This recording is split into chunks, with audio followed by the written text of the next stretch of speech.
আজকে হচ্ছে আমরা 2022-23-এর গুচ্ছর ইংরেজি অংশর প্রশ্নটি সলভ করব। তো প্রথমে আমরা যেটা দেখব, দেখো এই প্যাসেজটা আগে দেখো, এই প্যাসেজ থেকে যে কোয়েশ্চেনটা আসছে এই প্যাসেজটাকে আমরা পড়েছি, রাইট? এই প্যাসেজটা আমাদের টেক্সট বুকের কিনা, খেয়াল করো। এই প্যাসেজটা কিন্তু আমাদের টেক্সট বুকের। ওকে, যেহেতু এই প্যাসেজটা আমাদের টেক্সট বুকের, তাই আমাদের টেক্সট বুকের প্যাসেজগুলো ভালো করে পড়তে হবে। আমরা প্যাসেজ নিয়ে পরে আলাপ করব। তো আমরা প্যাসেজের কোয়েশ্চেনগুলো জাস্ট একটু পড়ে যাই। দ্য ওয়ার্ড মেমোরাইজেশন মিন্স, ওই উপরে প্যাসেজের মধ্যে একটা শব্দ আছে মেমোরাইজেশন। ওই মেমোরাইজেশন দ্বারা কি বুঝাইছে এটা লিখতে হবে। তো এটা আমরা পরে আলাপ করব। তো দেওয়া আছে এখানে, দ্য প্যাসেজ সাজেস্ট দ্যাট, প্যাসেজটা সাজেস্ট করে, অর্থাৎ তথ্যভিত্তিক কোয়েশ্চেন 2 নাম্বার। 3 নাম্বার হচ্ছে অ্যাকর্ডিং টু দ্য প্যাসেজ, এটাও তথ্যভিত্তিক কোয়েশ্চেন। 4 নাম্বার হচ্ছে the passage suggest that children with learning disabilities in many schools আর, এটাও ওয়ান কাইন্ড অফ তথ্যভিত্তিক কোয়েশ্চেন।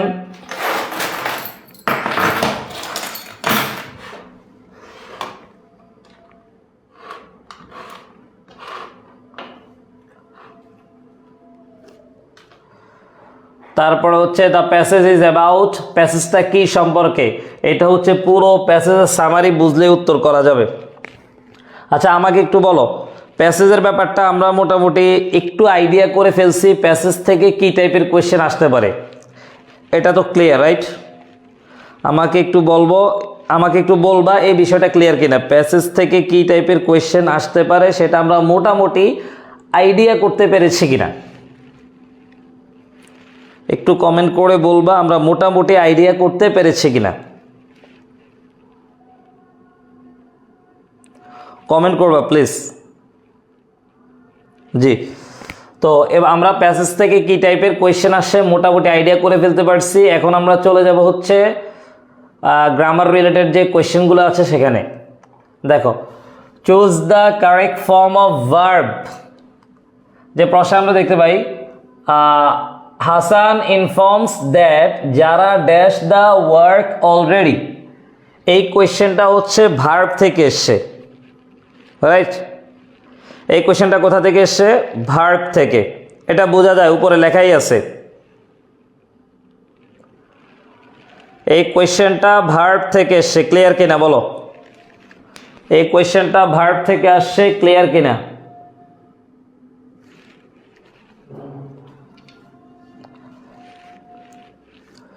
ওকে, যেহেতু এই কোয়েশ্চেনটা ভার্ব থেকে আসছে, এখন এটা আমরা সলভ করি।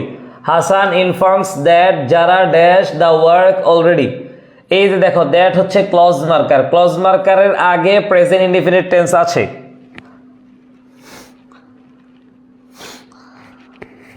নেটওয়ার্কের প্রবলেম, আমার এখানে তো ঠিক আছে ভাইয়া।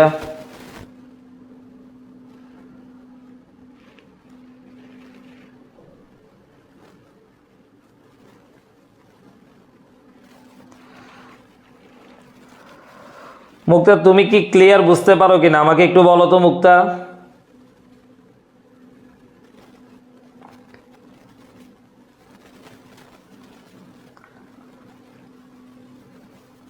মুক্তা কমেন্ট করো, তুমি কি বুঝতে পারো কিনা।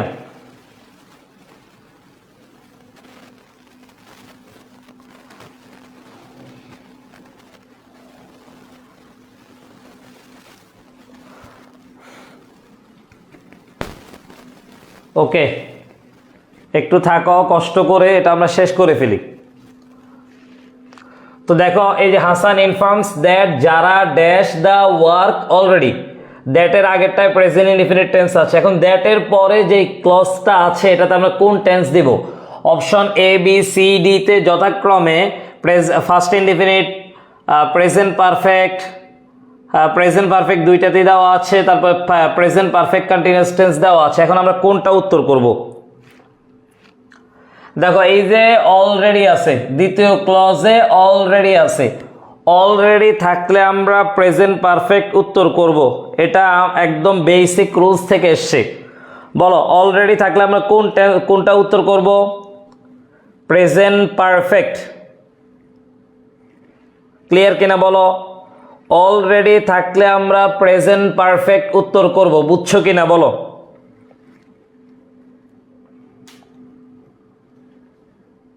কমেন্ট করবা প্লিজ, বুঝছো কিনা কমেন্ট করবা।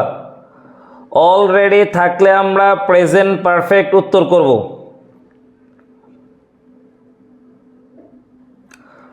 অলরেডি থাকলে আমরা প্রেজেন্ট পারফেক্ট উত্তর করব, ঠিক আছে।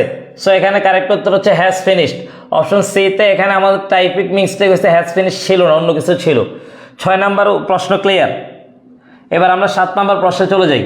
10 years dash since I last visited the museum. আজকে আমরা আরো ফাস্ট করব, হ্যাঁ, আমরা অত সময় নিব না, আজকে 45 মিনিটের মধ্যে ইনশাল্লাহ কভার করে ফেলবো। 10 years dash since I last visited the museum. দেখো এটা হচ্ছে কোন টপিকের কোয়েশ্চেন আমাকে একটু বলো। 7 নাম্বারটা কোন টপিকের কোয়েশ্চেন বলো, কমেন্ট করো। 7 নাম্বার প্রশ্নের উৎসটা একটু কমেন্ট করবা প্লিজ।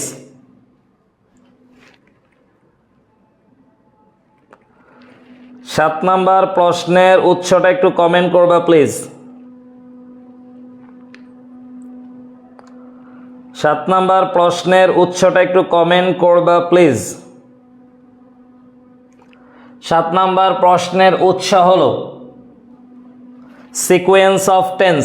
7 নাম্বার 8 নাম্বার, এই 6 নাম্বার 7 নাম্বার দুইটার উৎস হলো সিকোয়েন্স অফ টেন্স। এই যে এখানে আমরা দেখতে পাই 10 years ড্যাশ সিন্স, সিন্সের পরে আমরা দেখতে পাই ফার্স্ট ইনডিফিনিট টেন্স আছে ভিজিটেড। সিন্সের আমরা দুইটা রুলস পড়েছি। সিন্সের একটা রুলস হচ্ছে এমন, সিন্সের আগে যদি প্রেজেন্ট ইনডিফিনিট টেন্স অথবা first indefinite tense, sorry present perfect অথবা প্রেজেন্ট ইনডিফিনিট টেন্স হয়, পরেরটাই হবে ফার্স্ট ইনডিফিনিট। সিন্সের আগেরটায় প্রেজেন্ট ইনডিফিনিট টেন্সও হতে পারে, প্রেজেন্ট পারফেক্টও হতে পারে, পরেরটাই হবে ফার্স্ট ইনডিফিনিট। তো আমরা দেখতে পাই সিন্সের পরে ফার্স্ট ইনডিফিনিট টেন্স আছে, আমরা দেখতে পাই সিন্সের পরে ফার্স্ট ইনডিফিনিট টেন্স দেওয়া আছে, তাই সিন্সের আগে হবে প্রেজেন্ট পারফেক্ট। ক্লিয়ার কিনা বলো? সিন্সের পরেরটায় যেহেতু এখানে ফার্স্ট ইনডিফিনিট টেন্স আছে, তাই সিন্সের আগেরটাই কি হবে? Present perfect. সো এখানে প্রেজেন্ট পারফেক্ট উত্তর হবে। এখন আমরা দেখতে পাই প্রেজেন্ট পারফেক্ট আছে কোথায়? এতে, হ্যাভ ফার্স্ট। ক্লিয়ার? এই যে 7 নাম্বার প্রশ্ন, সিন্সের পরেরটায় যেহেতু ফার্স্ট ইনডিফিনিট টেন্স আছে, তাই সিন্সের আগে প্রেজেন্ট পারফেক্ট হবে। 7 নাম্বার প্রশ্ন ক্লিয়ার কিনা বলো? সিন্সের পরেরটায় যেহেতু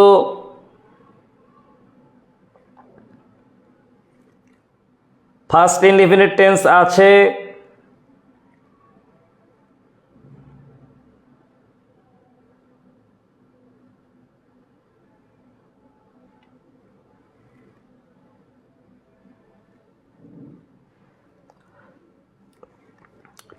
ক্লিয়ার হয়েছে কিনা বলো? 7 নাম্বার, সিন্সের পরেরটায় যেহেতু ফার্স্ট ইনডিফিনিট টেন্স আছে, তাই সিন্সের আগেরটায় কি হবে? Present perfect.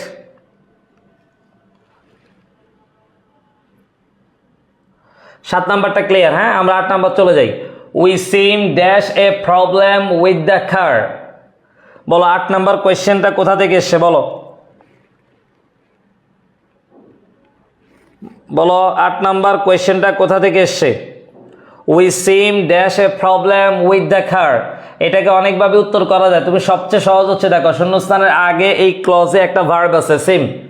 এই সিম একটা ভার্ব, তো আমরা আগে জানি একটা ক্লজে যদি আগে থেকে একটা মেইন ভার্ব হয়, তাহলে আর কোনো নতুন মেইন ভার্ব বসে না।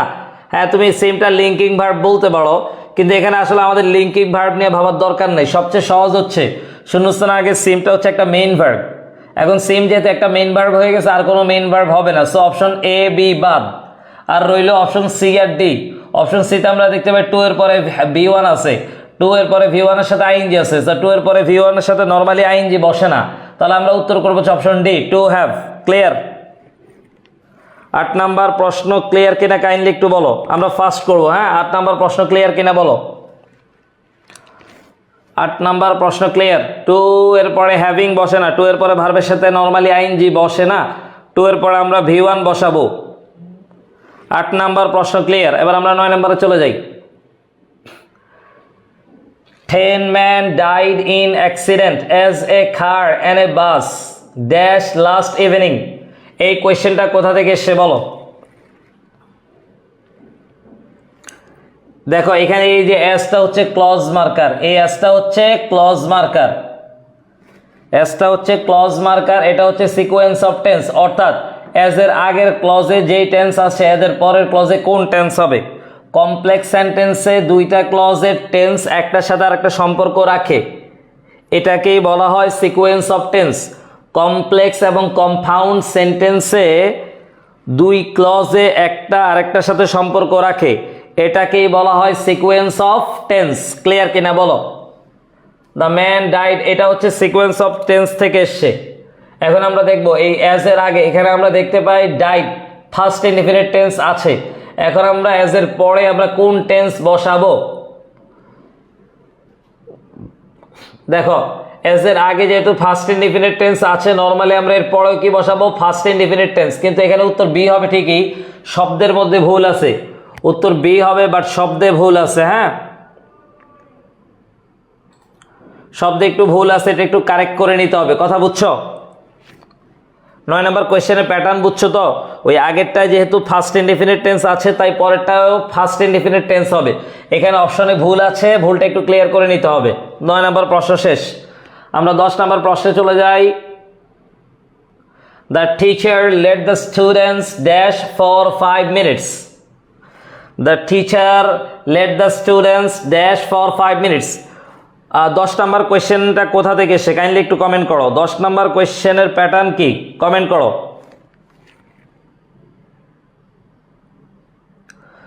10 নম্বর প্রশ্নটা কোথা থেকে এসে কাইন্ডলি একটু কমেন্ট করো।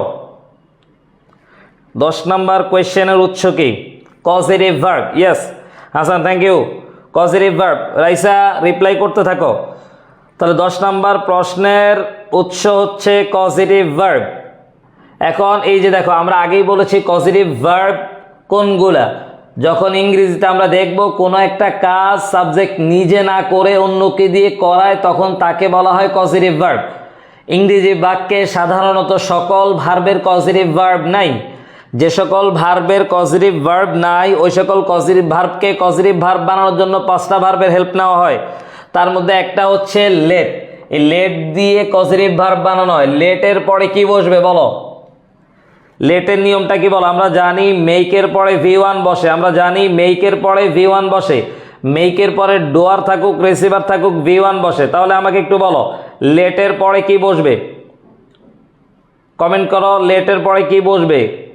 লেটের নিয়মটা বলো। লেটের পরে পজিটিভ হিসেবে যে ভার্বটা বসে তার কয় নাম্বার রূপ বসবে? এটা ক্লিয়ার থাকতে হবে। বলো।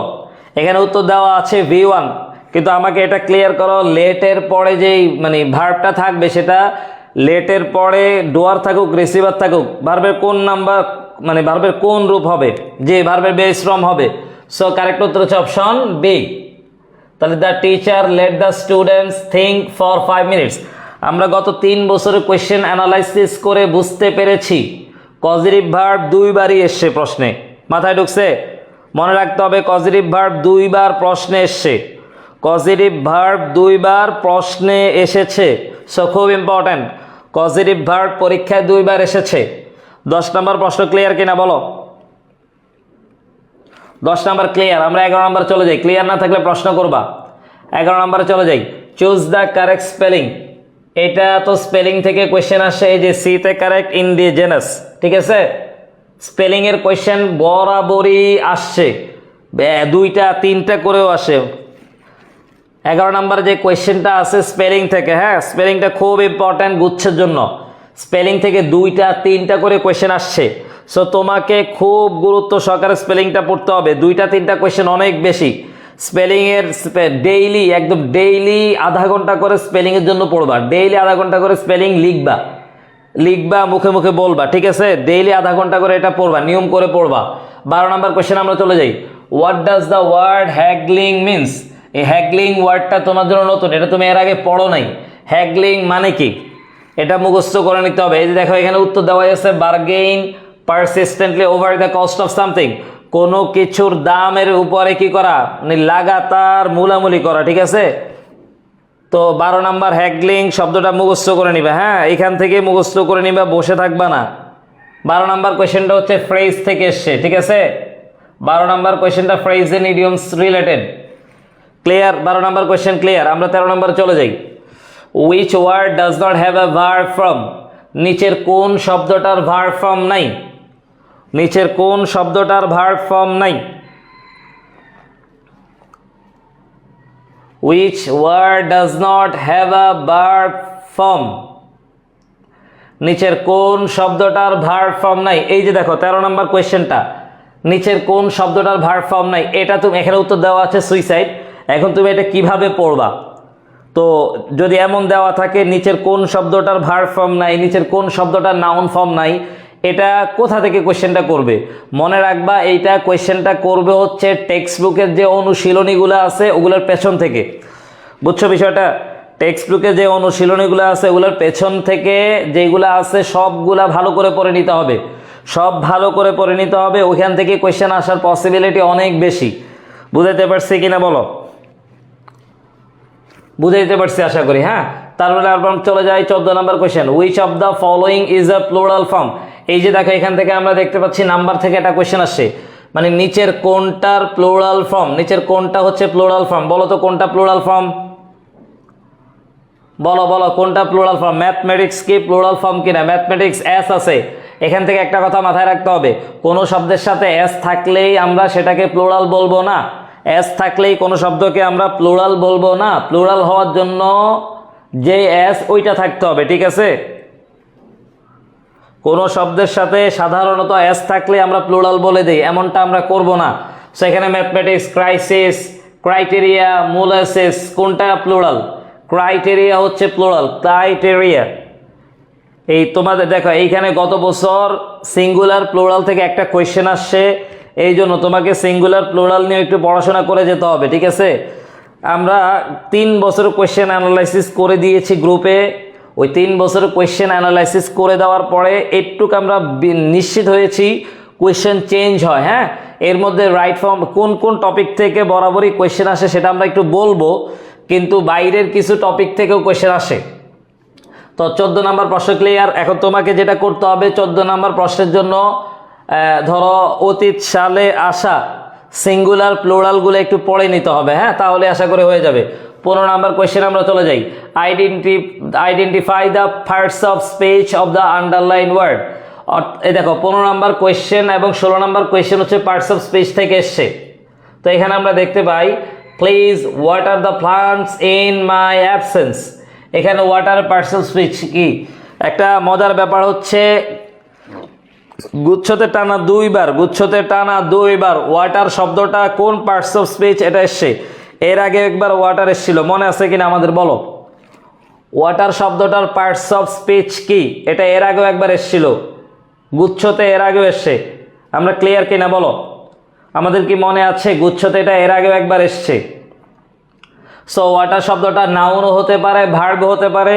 ওয়াটার শব্দ অর্থ হচ্ছে পানি যদি নাউন বলি, আর যদি এটা বলি যে ভার্ব তাহলে এটার অর্থ হচ্ছে পানি দাও। Please water the plants in my absence, মানে আমার অনুপস্থিতিতে প্লান্টগুলোকে পানি দাও, ঠিক আছে? ক্লিয়ার? আশা করি ক্লিয়ার। 15 নম্বর কোয়েশ্চেন। 16 নম্বর question. We ought to improve the condition of those who fell down trodden. Who fell down trodden, এইখানে আসো। ডাউন ট্রডেনের পার্টস অফ স্পিচ কি বলো? বলো ডাউন ট্রডেনের পার্টস অফ স্পিচ কি? দেখো আমরা একটা একটা করে যাই। ফেল, ফেল হচ্ছে ভার্ব। তুমি ফেল ভার্বটা বুঝতে পারলে ডাউন ট্রডেন অটোমেটিকলি বুঝতে পারবা। দেখো ফেল যেহেতু একটা ভার্ব, সো ডাউন ট্রডেন কোনো ভার্ব হবে না, সো অপশন ডি বাদ। এরপরে অপশন এ তে আছে নাউন, এরপরে অপশন বি তে আছে অ্যাডভার্ব, অপশন সি তে আছে অ্যাডজেক্টিভ। বলো ডাউন ট্রডেনের পার্টস অফ স্পিচ কি? আমরা কিভাবে বুঝবো? কারণটা একটু লেখো। ডাউন ট্রডেনের পার্টস অফ স্পিচ কি? আমরা কিভাবে বুঝবো? কারণটা একটু লেখো। ডাউন ট্রডেনের পার্টস অফ স্পিচ কি? কিভাবে বুঝবো? কারণটা একটু লেখো। কিভাবে বুঝবো? উত্তর তুমি বুঝতে পারবা আমি জানি, কিন্তু আমরা কিভাবে উত্তরটা বুঝবো কারণটা একটু লেখো। ডাউন ট্রডেনের পার্টস অফ স্পিচ কি? কিভাবে বুঝবো? রাইসা, আনিতা দেখতেছ, লেখো, কারণটা লিখো। ডাউন ট্রডেনের পার্টস অফ স্পিচ কি? কারণটা একটু লিখো, ডাউন ট্রডেনের পার্টস অফ স্পিচ কি? এখানে আমরা দেখতে পাচ্ছি এটা অ্যাডজেক্টিভ, কিন্তু কারণটা কি? ফেলটা কোন ধরনের ভার্ব এটা একটু বলো। ফেলটা কোন ধরনের ভার্ব?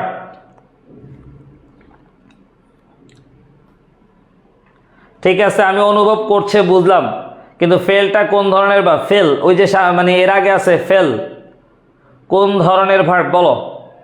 জি, এই যে আনিতা লিখছে ফেল হচ্ছে লিঙ্কিং ভার্ব, আর লিঙ্কিং ভার্বের পরে অ্যাডজেক্টিভ হতে পারে। হ্যাঁ ঠিক আছে, এই ফেলটা হচ্ছে এখানে লিঙ্কিং ভার্ব। মনে রাখতে হবে ইংরেজিতে কিছু ভার্ব আছে লিঙ্কিং ভার্ব হিসেবে কাজ করে, আবার একই ভার্ব অ্যাকশন হিসেবে কাজ করে।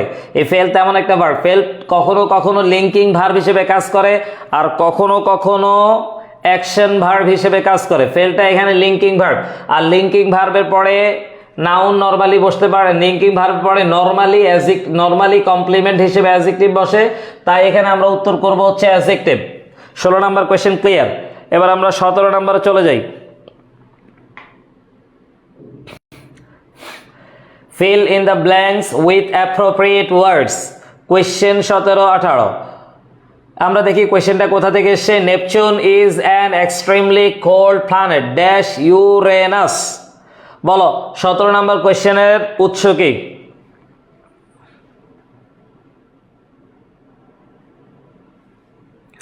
বলো 17 নম্বর কোয়েশ্চেনের উৎস কি? এটা কোথা থেকে এসছে বলো। 17 নম্বর কোয়েশ্চেনের উৎস কি? এটা কোথা থেকে এসছে?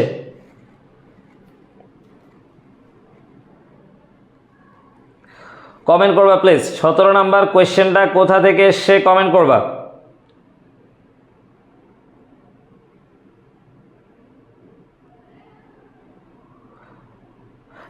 এগ্রিমেন্ট থেকে। কোত্থেকে? এগ্রিমেন্ট থেকে। Neptune is an extremely cold planet, agreement থেকে কোয়েশ্চেন এসছে। হ্যাঁ এটা আমরা দেখলাম, এগ্রিমেন্ট থেকে কোয়েশ্চেন আসছে। এগ্রিমেন্ট হচ্ছে দুই প্রকার, অ্যাফার্মেটিভ এগ্রিমেন্ট এবং নেগেটিভ এগ্রিমেন্ট। প্রত্যেকটা এগ্রিমেন্টকে আবার দুইভাবে উপস্থাপন করা যায়। এগ্রিমেন্ট হচ্ছে দুই প্রকার, অ্যাফার্মেটিভ এগ্রিমেন্ট এবং নেগেটিভ এগ্রিমেন্ট। অ্যাফার্মেটিভ এগ্রিমেন্টকে দুইভাবে লেখা যায়, নেগেটিভ এগ্রিমেন্টকেও দুইভাবে লেখা যায়। ওকে, তো এখানে আমরা দেখতে পাই অ্যাফার্মেটিভ এগ্রিমেন্ট মিন্স হচ্ছে আগেরটা যদি হ্যাঁ বোধক হয় তাহলে পরেরটা হ্যাঁ বোধক, আগেরটা যদি না বোধক হয় তাহলে পরেরটা না বোধক, অর্থাৎ হ্যাঁ বোধকের সাথে এগ্রিমেন্ট করা, না বোধকের সাথে এগ্রিমেন্ট করা। সো তোমাদেরকে যেটা করতে হবে, এখানে উত্তরটা বুঝছো কিনা আমাকে বলো, অপশন সি। উত্তরটা বুঝছো কিনা বলো, অপশন সি। এগ্রিমেন্টের ক্ষেত্রে আমরা যেটা করব, অক্সিলারি ভার্বটা হচ্ছে আগের অংশ থেকে নিব, তারপর হচ্ছে সো থাকলে আমরা সো নিতে পারি, এভাবে আমরা করতে পারি। বুঝছো কিনা বলো। এগ্রিমেন্টের এই প্রশ্নটা ক্লিয়ার কিনা বলো। ক্লিয়ার। এরপর আমরা চলে যাই 18 নম্বর কোয়েশ্চেনে। If you practice a lot dash a good cricketer. এই প্রশ্নটা এসছে হচ্ছে কন্ডিশন থেকে। এই প্রশ্নটা কন্ডিশন থেকে এসছে। দেখছো আমরা কন্ডিশন থেকে মাত্র একটা কোয়েশ্চেন দেখেছি, গত 3 বছর আমরা কোয়েশ্চেন অ্যানালাইসিস করে মাত্র কন্ডিশন থেকে একটা কোয়েশ্চেন দেখেছি। তো এটা কোন কন্ডিশন থেকে কাইন্ডলি একটু লিখো, এটা কোন condition? If you practice a lot dash a good cricketer, কন্ডিশনের কয় নাম্বার রুলস থেকে? 18 নম্বর কোয়েশ্চেন, কন্ডিশনের কয় নাম্বার রুলস থেকে কাইন্ডলি একটু কমেন্ট করবা প্লিজ। 18 নম্বর কোয়েশ্চেন, কন্ডিশনের কয় নাম্বার রুলস থেকে কাইন্ডলি একটু কমেন্ট করবা। 2 নাম্বার। সো এটা হচ্ছে কন্ডিশনের 2 নাম্বার রুলস। তাহলে if you practice, first indefinite tense আছে, আমরা জানি সেকেন্ড কন্ডিশনে ইফ যুক্ত অংশটা যদি ফার্স্ট ইনডিফিনিট টেন্স হয় তারপরেরটা হবে ফার্স্ট কন্ডিশনাল, তারপরেরটা হবে ফার্স্ট কন্ডিশনাল। আর ফার্স্ট কন্ডিশনাল বানায় হচ্ছে উড, কুড, মাইট, তারপর হচ্ছে V1। সো আমরা এখানে দেখতে পাই অপশন এ তে কুডের পরে ভার্ব নাই, এই জন্য অপশন এ বাদ। বি তে আমরা দেখতে পাই ইউ হ্যাভ, তার মানে কোড নাই, এই জন্য কোড বা মাইট নাই, এই জন্য অপশন বি বাদ। সিতে আমরা দেখতে পাই ইউ কুড বি, কোডের পরে বি আছে, মেইন কোডের পরে বি ভার্ব আছে, সো অপশন সি কারেক্ট হতে পারে। আমরা ডি তে দেখতে পাই ইউ কুড হ্যাভ বিন, কোডের পরে হ্যাভ এর পরে V3 আছে, সো অপশন ডি বাদ। এখানে কারেক্ট উত্তর হচ্ছে অপশন সি। ক্লিয়ার? আশা করি ক্লিয়ার। তারপর আমরা চলে যাই 19 number question. Which of the following sentence is correct. দেখো এই সেন্টেন্স যখন কারেক্ট করতে বলা হয়, 4টা সেন্টেন্স যখন দেওয়া হয়, যখন এটা কারেক্ট করতে বলা হয় তখন সেখানে গ্রামারের বিভিন্ন দিক ফুটিয়ে তোলা হয়।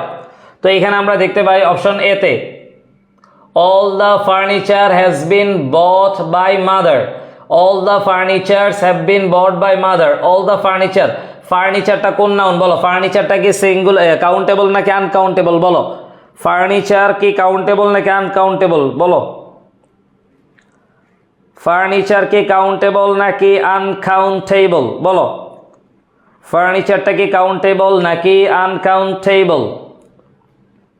ফার্নিচার আনকাউন্টেবল, সো এর প্লুরাল হয় না, এই জন্য অপশন বি সি বাদ।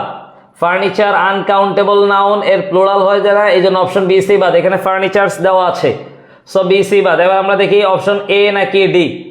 অল দ্য ফার্নিচার, ফার্নিচার হচ্ছে আনকাউন্টেবল নাউন, এটাকে আমরা সিঙ্গুলার ধরে নিব।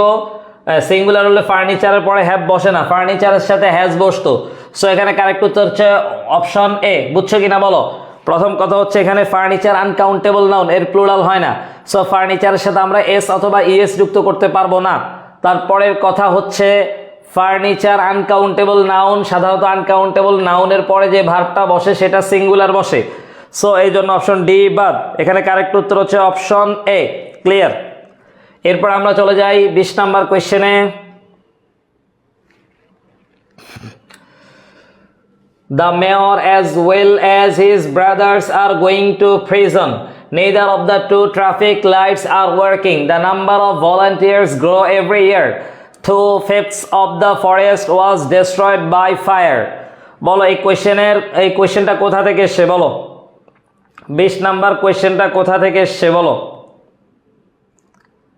20 নাম্বার কোয়েশ্চেনের উৎস বলো?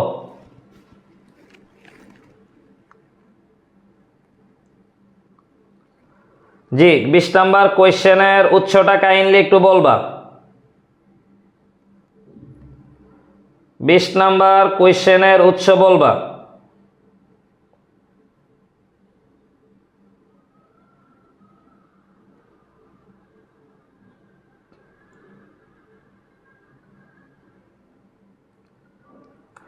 বিশ নাম্বার প্রশ্নের উৎস একটু বলবা। ওকে, 20 নাম্বার প্রশ্নটা এসছে হচ্ছে সাবজেক্ট ভার্ব এগ্রিমেন্ট থেকে। সাবজেক্ট ভার্ব এগ্রিমেন্ট থেকে। এবার আমরা মিলাই। The mayor as well as his brother, এখানে আমরা জানি অ্যাজ ওয়েল এজ এর পরেরটা সাবজেক্ট হয় না, সেখানে সাবজেক্ট হচ্ছে দ্য মেয়র। দ্য মেয়র হচ্ছে সিঙ্গুলার, তাই ভার্ব লাগবে হচ্ছে সিঙ্গুলার, কিন্তু আমরা দেখি অপশন এ তে ভার্ব প্লুরাল দেওয়া আছে, এই জন্য অপশন এ বাদ। অপশন বি তে আমরা দেখি neither of the two traffic lights, এখানে সাবজেক্ট হচ্ছে নেইদার, নেইদারের জন্য ভার্ব হবে সিঙ্গুলার, সো এখানে প্লুরাল দেওয়া আছে, এই জন্য অপশন বি বাদ। অপশন সি তে আমরা দেখতে পাই the number of volunteers grow everywhere, এখানে সাবজেক্ট হচ্ছে দ্য নাম্বার। বলো a number the number, the নাম্বারের পরে ভার্বটা কি বসে, সিঙ্গুলার নাকি প্লুরাল বসে বলো? দ্য নাম্বারের ভার্বটা কি সিঙ্গুলার বসে নাকি প্লুরাল বসে? দ্য নাম্বারের ভার্বটা কি সিঙ্গুলার বসে নাকি প্লুরাল বসে? দ্য নাম্বার দুইটা আছে, এ নাম্বার দ্য নাম্বার। দ্য নাম্বারের ভার্বটা কি সিঙ্গুলার বসে নাকি প্লুরাল বসে, এই জায়গাটা ক্লিয়ার রাখতে হবে। C number the number, the নাম্বারের ভার্বটা কি সিঙ্গুলার বসে নাকি প্লুরাল বসে? দ্য নাম্বারের পরে ভার্বটা সিঙ্গুলার বসে আর এ নাম্বারের পরে ভার্বটা প্লুরাল বসে। সাধারণত আমরা জানি এ দিয়ে একটি বোঝায়, একটি থাকলে সিঙ্গুলার হওয়ার কথা, কিন্তু এখানে উল্টা, এ নাম্বারের ক্ষেত্রে প্লুরাল হয়, দা নাম্বারের ক্ষেত্রে সিঙ্গুলার হয়। সো অপশন সি তে আমরা দেখবেন দা নাম্বারের পরে এখানে প্লুরাল দেওয়া আছে, এই জন্য অপশন সি বাদ। সো কারেক্ট উত্তর হচ্ছে option D, 2/5 of the forest was destroyed by fire. বলো আমরা জানি সাধারণত প্রেপজিশন যুক্ত অংশ সাবজেক্ট হয় না, অপশন ডি তে সাবজেক্ট কোনটা বলো? অপশন ডি তে আমরা দেখি সাবজেক্ট কোনটা বলো? অপশন ডি তে সাবজেক্ট কোনটা বলো? অপশন ডি তে মূল সাবজেক্ট কোনটা কাইন্ডলি একটু কমেন্ট করো। অপশন ডি তে মূল সাবজেক্ট কোনটা কমেন্ট করো। অপশন ডি তে মূল সাবজেক্ট কোনটা কমেন্ট করো।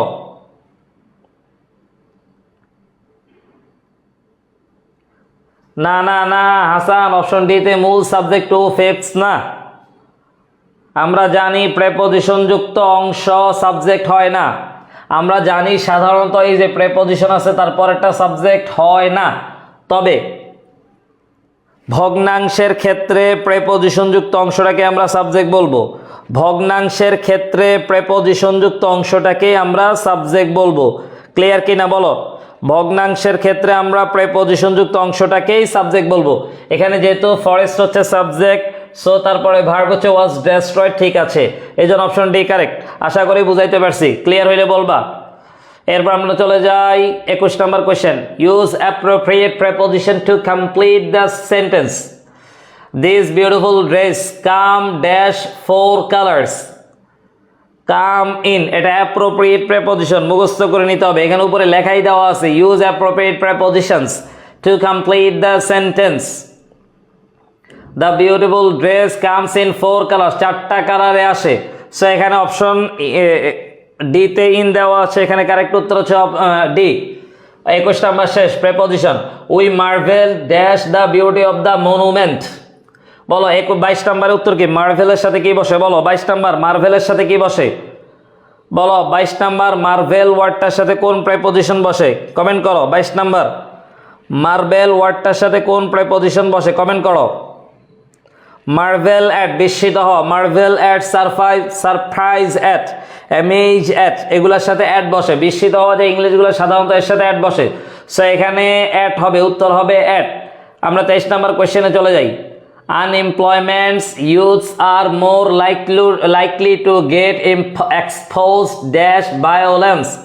এই 23 নাম্বার কোয়েশ্চেনটা আমরা পড়েছি কিনা? বলো 23 নাম্বার কোয়েশ্চেনটা আমরা পড়েছি কিনা? কাইন্ডলি কমেন্ট করো। 23 নাম্বার প্রশ্নটা আমরা পড়েছি কিনা? কোথায় পড়েছি? উৎসটা একটু কমেন্ট করো। 23 নাম্বার প্রশ্নটা আমরা পড়েছি কিনা, কোথায় পড়েছি, উৎসটা একটু কমেন্ট করো।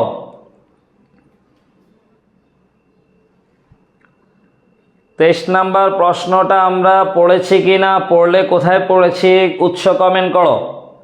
এই 23 নাম্বার প্রশ্নটা হচ্ছে টেক্সট বুক থেকে নেওয়া হয়েছে।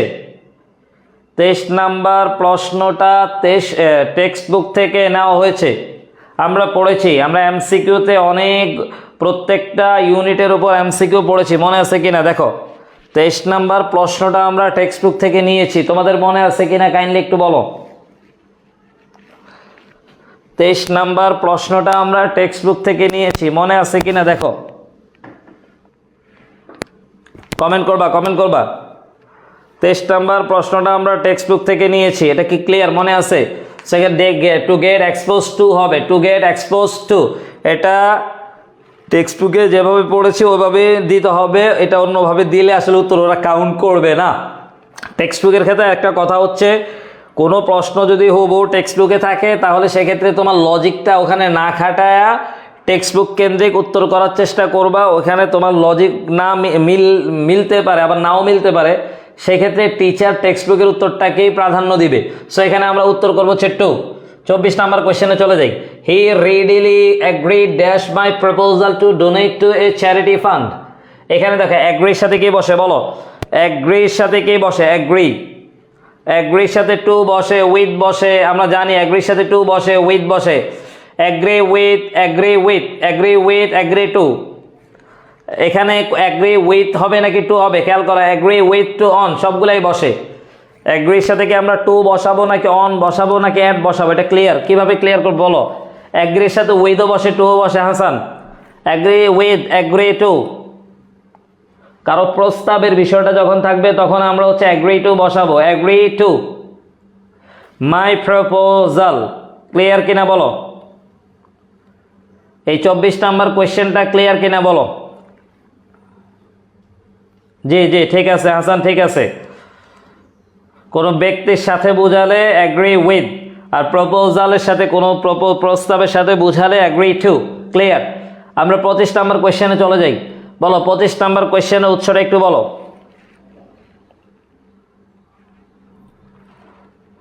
25 নাম্বার কোয়েশ্চেনটা কোথা থেকে নেওয়া হয়েছে কাইন্ডলি উৎসটা বলো। Who wrote Gulliver's travels. Gulliver's ট্রাভেলসটা কে লিখেছে? এটা টেক্সট বুক কেন্দ্রিক কোয়েশ্চেন। গালিভার্স ট্রাভেলটা এটা একটা লিটারেচার কোয়েশ্চেন, মূলত নিয়েছে কোয়েশ্চেনটা টেক্সট বুক থেকেই, লিটারেচার কেন্দ্রিক question. Who wrote Gulliver's travels. Gulliver's travel লিখেছেন কে? Jonathan Swift. গালিভার্স ট্রাভেল এটা একটা বিখ্যাত রচনা, এটা লিখেছেন হচ্ছে জোনাথন সুইফট। ক্লিয়ার? মুখস্থ করে নিও গালিভার্স ট্রাভেল কে লিখেছেন। দেখো লিটারেচার থেকেও একটু পড়তে হবে, হ্যাঁ লিটারেচার থেকেও পড়তে হবে। অতীতের যে লিটারেচারগুলো এটা মোটামুটি 2-3 দিন একটু পড়ে নিও, তো আমি তোমাদেরকে একটা সাজেশন দিব, সেটা হচ্ছে যে সকল টপিক তুমি এর আগে পড়ো নাই এগুলা ডেইলি আধা ঘন্টা করে পড়লেই হবে, ডেইলি আধা ঘন্টা করে পড়লেই হবে।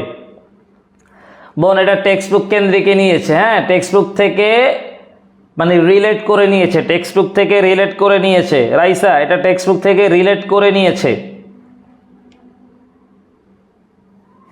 ওকে, আমরা 25 নাম্বার কোয়েশ্চেন চলে গেলাম। এবার আমাদের 26 number question, when something tastes disgusting it is dash। when something tastes disgusting, যখন কোনো কিছু স্বাদ মানে বিরক্তকর লাগে মানে খারাপ লাগে, it is tasty, awful, mouth watering, jaw dropping। বলো এখানে উত্তর কোনটা হবে, এটার উৎস কি বলো? এটা তুমি বলতে পারো এক কথায় প্রকাশের মতো করে। 26 নাম্বার কোয়েশ্চেনের উৎস বলো, বুঝতে পারছো কিনা? when something tasting disgusting it is dash।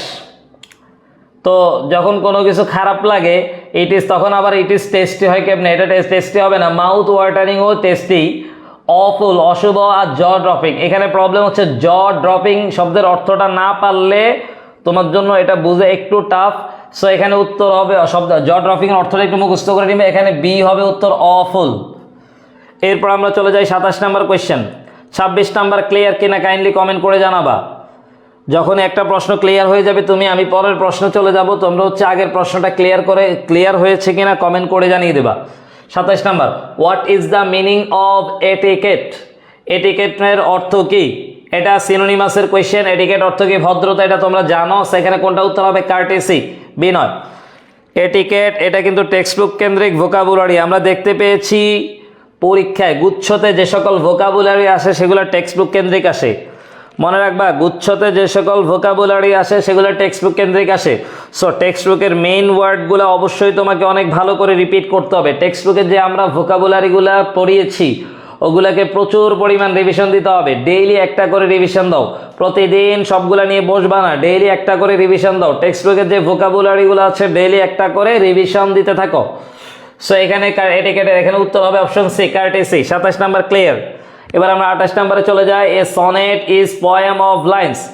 Sonnet হচ্ছে এক ধরনের রচনা। ধরো ইংরেজিতে যে সকল গল্প, সাহিত্য, কবিতা এগুলা লিখে, এগুলার অনেক ধরনের প্রকার থাকে, তার মধ্যে এক ধরনের হচ্ছে সনেট। এখন এই সনেটের মধ্যে কতটা লাইন থাকে? সনেট থাকলে সাধারণত বেশিরভাগ স্টুডেন্ট 16 লিখতে থাকে। এখানে সনেটটা কত লাইনের হয় লিখো, বলো সনেটটা কত লাইনের হয়? এটা সাহিত্য কেন্দ্রিক কোয়েশ্চেন। বলো সনেটটা কত লাইনের হয়? 14 লাইনের। মাথায় রাখতে হবে সনেটটা 14 লাইনের হয়, মাথায় রাখতে হবে। সনেটটা অনেকের মনে হতে পারে এটা 16 লাইনের, কিন্তু 16 লাইনের না, এটা হচ্ছে 14 লাইনের, মাথায় রাখতে হবে, ঠিক আছে? সনেটটা 14 লাইনের হয়, 16 লাইনের না, মাথায় রাখতে হবে। তো আমরা 18 নম্বর কোয়েশ্চেন বুঝেছি।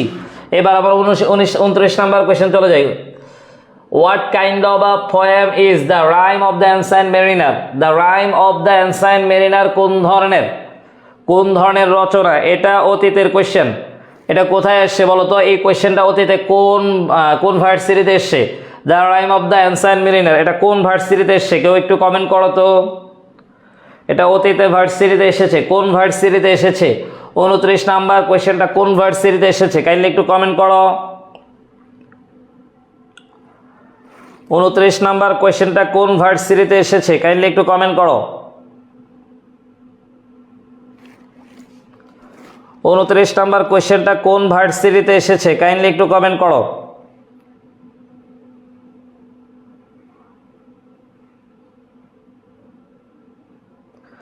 ঢাবিতে এসেছিল। তো ঠিক আছে, the rime of the ancient mariner এটা টেক্সট বুক থেকে এসে, এটাও সাহিত্য কেন্দ্রিক কোয়েশ্চেন। এটা উত্তর হবে ব্যালাড, চারণ গীতি। উত্তর হবে ballad. A rime of the ancient mariner এটা একটা চারণ গীতি। এখানে উত্তর হবে অপশন এ ব্যালাড, মুখস্থ করে নিতে হবে। এরপর আমরা চলে যাই 30 নম্বর question. Identify the clause of the underline words. এই যে আমাদের সামনে যে প্রশ্নটা আছে, what he says is true, এখানে হোয়াট হি সেইজ এই যে ক্লজটা রয়েছে এটা কোন ক্লজ? আমরা জানি এটা একটা ডিপেন্ডেন্ট ক্লজ বা সাবঅর্ডিনেট ক্লজ। এখানে বলো আমরা কি উত্তর করব? What he সেইজ। দেখো অপশন ডি তে সাবঅর্ডিনেট ক্লজ দেওয়া আছে, আবার এ বি সি তে নাউন অ্যাডজেক্টিভ অ্যাডভার্ব দেওয়া আছে, আমরা কোনটা উত্তর করব? খেয়াল করো, হোয়াট হি সেইজ এটা কিন্তু subordinate clause, what he says এটা কিন্তু সাবঅর্ডিনেট ক্লজ। এখন কি আমরা প্রথম কথা হচ্ছে হোয়াট হি সেইজ এটা কি নাউন অ্যাডজেক্টিভ নাকি অ্যাডভার্ব, এটাকে বের করে ফেলি। হোয়াট হি সেইজ এটা হচ্ছে নাউন, হোয়াট হি সেইজ এটা হচ্ছে নাউন ক্লজ। কিভাবে বুঝছি? হোয়াট হি সেইজ এর পরিবর্তে আমরা ইট বসাবো, ইট বসিয়ে দেখবো আমরা অর্থ মিলে কিনা। আমরা দেখি হোয়াট হি সেইজ কে ফেলে দিলাম, তারপর আমরা বললাম ইট ইজ ট্রু, এখানে আমাদের অর্থ মিলে যাচ্ছে, সো এটা নাউন ক্লজ। এখন অপশন এ উত্তর হতে পারে, অপশন ডি উত্তর হতে পারে। বলো অপশন এ কেন উত্তর করবো, অপশন ডি কেন নয়? বলো অপশন এ কেন উত্তর করবো, অপশন ডি কেন নয়? বলো। অপশন এ উত্তর হতে পারে, অপশন ডিও হতে পারে। আমরা কোনটাকে উত্তর করব, কেন করব? অপশন ডি কে কেন উত্তর করতে পারবো না, অপশন এ কে কেন উত্তর করব? বলো, কমেন্ট করবা প্লিজ। আর অল্প কতক্ষণ, আমাদের আর বেশিক্ষণ লাগবে না।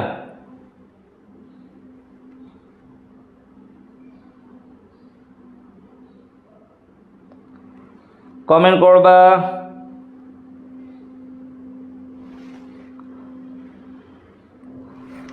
অপশন ডি কে কেন উত্তর করব না, অপশন এ কে কেন উত্তর করব? কমেন্ট করতে হবে।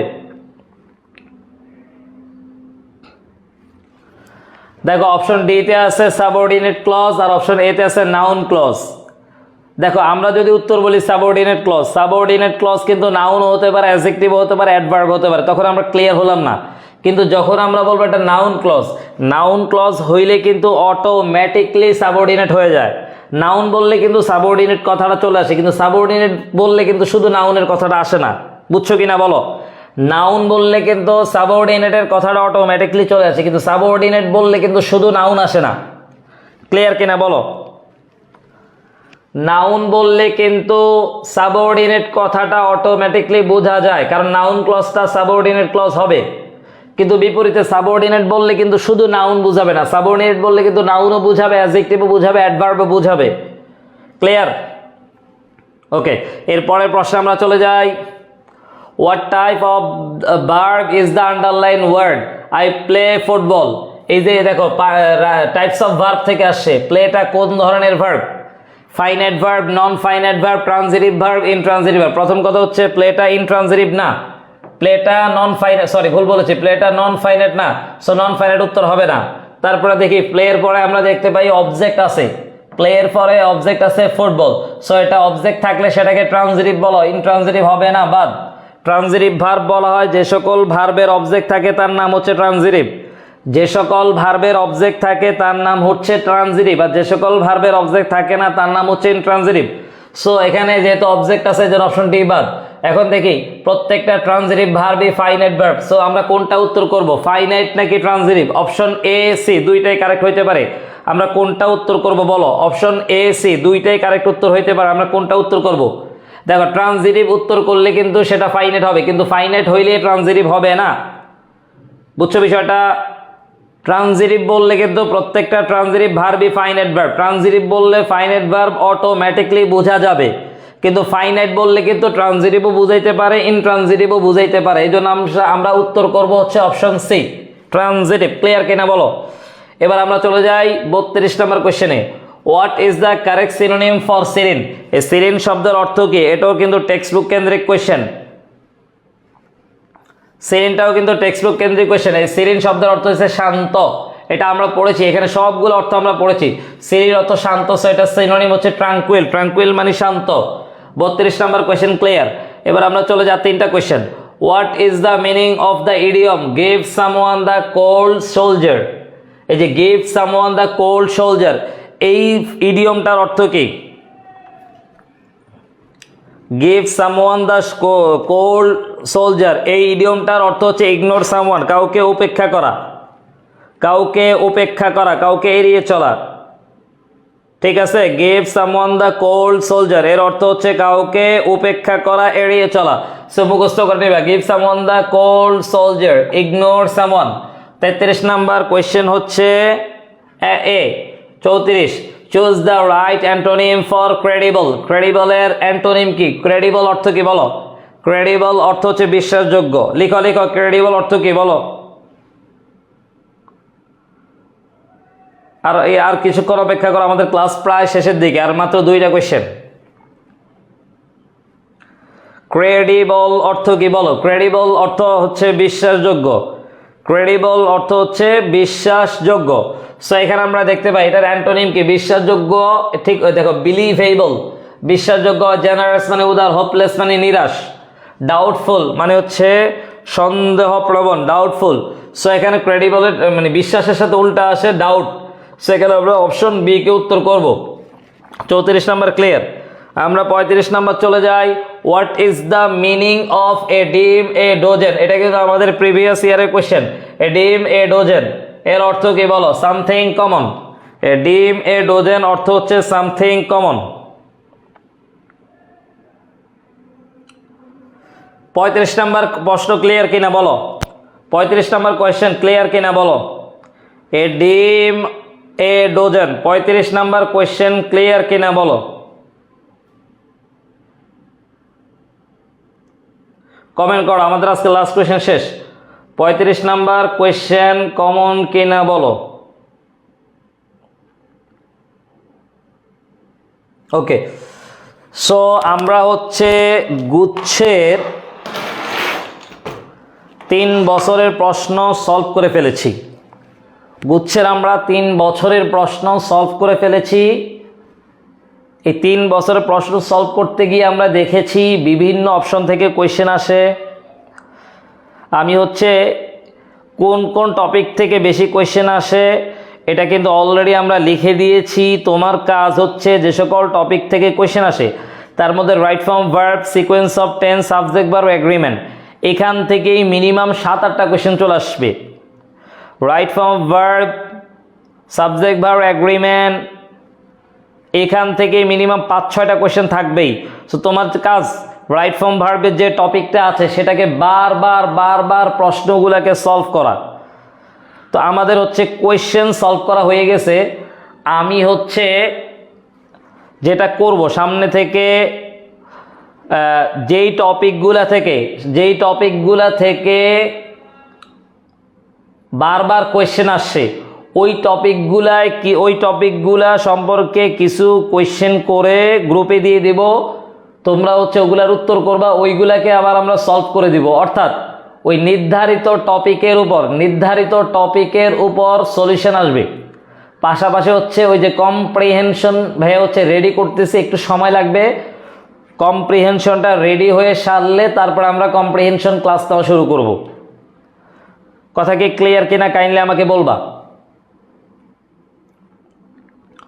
কম্প্রিহেনশনটা রেডি হয়ে সারলে আমরা কম্প্রিহেনশনটা ক্লাস নেওয়া স্টার্ট করব। কথা ক্লিয়ার কিনা?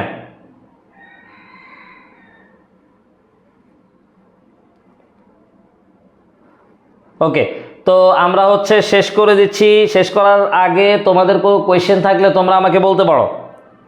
কোনো কোয়েশ্চেন আছে কিনা বলো, নাহলে আমরা রেখে দিচ্ছি। ঠিক আছে, ভালো থাকবে আর বাসায় ভালো করে পড়বে।